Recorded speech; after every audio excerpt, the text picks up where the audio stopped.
Welcome to Eagle Health. I am Dr. Prasad Vanam Reddy. I am a neurosurgeon, a specialist in pain, brain and spine diseases.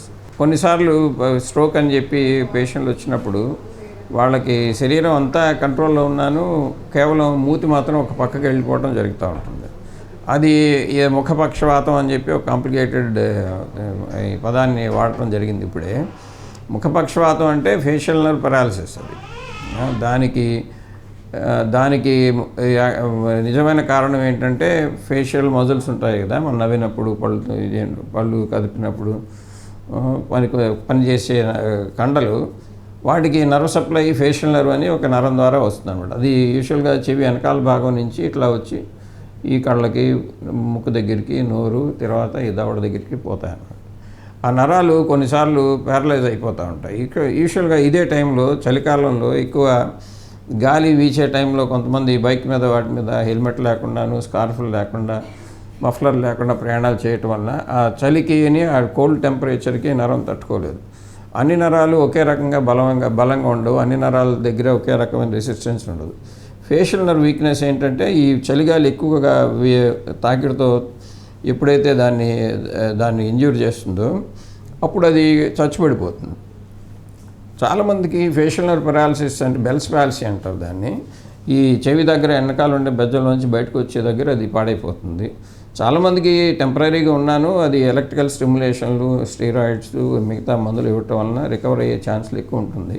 కొంతమందికి మాత్రం అది అలాగే నిలబడిపోతుంది. దానివల్ల ఏంటంటే కన్ను పూర్తిగా మూసుకోవడం కష్టమైపోతుంది, మూతి క్లోజ్ చేసుకోవడం ఇబ్బంది అవుతుంది. అందువలన వాళ్ళకి కళ్ళల్లో ఈ దుమ్ము ధూళి పడినా మూసుకోలేరు. కాబట్టి దానిపైన ఉన్న కార్నియా దెబ్బతింటం, అల్సర్లు రావటం ఏమైనా జరుగుతూ ఉంటాయి.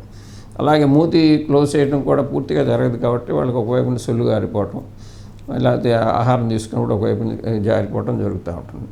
బుగ్గలు అలాగా మనకి లోపల బుగ్గలలో ఉండే కండలు పనిచేయటం వల్లనే దానికి పైకి లోపలికి ఊదటం వాటికి పనికొస్తుంది అనమాట.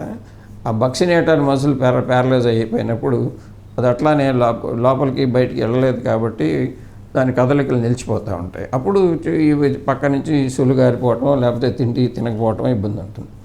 వాళ్ళకి ఈ ఎక్యూట్ స్టేజ్లో అంటే ఎప్పుడు వచ్చిందో ఆ రోజే తీసుకెళ్ళి డాక్టర్ చూపించుకోవడం వలన, డాక్టర్ అంటే గమనించండి, అందరి దగ్గరికి కాదు, only neuro doctor, neurologist, neuro surgeon వీళ్ళ దగ్గరికి వెళ్తేనే మీకు సరైన ట్రీట్మెంట్ దొరికే అవకాశం ఉంటుంది. అప్పుడు వెళ్తే దానికి సంబంధించినట్టు ఈ రోజుల్లో కొత్తగా స్టీరాయిడ్స్ ఇంజక్షన్ కానీ, మిథైల్ప్రెడ్నిసోలోన్ కానీ, అలాగే పారాడిక్ నర్వ్ స్టిమ్యులేషన్ అని ఉంటారు, ఎలక్ట్రికల్ నర్వ్ స్టిమ్యులేషన్, అవి కానీ ఒక 2-3 వీక్స్ అట్లా ఇవ్వటం జరిగితే తర్వాత ఎక్సర్సైజ్లు రెగ్యులర్గా ఎవరికి వాళ్ళు ఇంటి దగ్గర చేసుకోవటం మంచి రిజల్ట్స్ ఇచ్చే అవకాశం ఉంటుందన్నమాట. స్ట్రోక్ అనేది ఇంకో రకమైన జబ్బు. అది మెదడులో రక్తనాళాలు చిట్లవడం, లేకపోతే రక్త ప్రసారం తగ్గిపోవటం వలన, లేకపోతే కొన్ని చోట్ల బ్రెయిన్ ట్యూమర్స్ రావటం వలన కూడా వస్తుంది అన్నమాట. అప్పుడు ఫేషియల్ పెరాలసిస్ వేరే ఉంటుంది. అది కంప్లీట్గా నరం ప్యారలైజ్ అవ్వదు కాబట్టి కంప్లీట్గా ఫేషియల్ పెరాలసిస్ రాదు, కేవలం మూతి వంకరగా వెళ్ళటం, అది కూడా టెంపరీగా అప్పుడప్పుడు జరుగుతూ ఉంటాం. ఈ రెండింటికి డిఫరెన్స్లు సరి అయిన న్యూరో సర్జన్ కానీ, న్యూరాలజిస్ట్ కానీ గమనించి చెప్పగలరు మీకు.